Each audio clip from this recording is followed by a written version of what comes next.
Grüß Gott alle zusammen und willkommen zum Grundkurs Schwäbisch mit Diana. Ich war wirklich sehr überrascht darüber, dass es so viele Leute gibt, die Schwäbisch lernen wollen.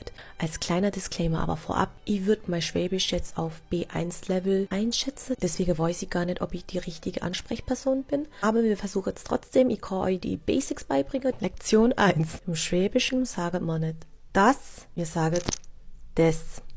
Ist im Schwäbischen ich. Aus ein wird eu, mein, moi, kein, koi. Beispiel, moi, mo, ich schaffe.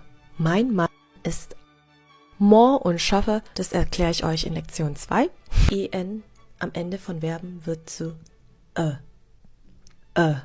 essen, esse, gucken, gugge. Und zu guter Letzt in dieser Lektion lernen wir, dass Wörter mit st in der Mitte st ausgesprochen werden. Beispiel, Christine ist Christine. Gestern ist gestern. Das ist kein Witz. Gestern bin ich mit Christine essen gegangen. Das ist kein Witz. Gestern bin ich mit Christine essen gegangen. Das ist kein Witz. Gestern bin ich mit Christine essen gegangen.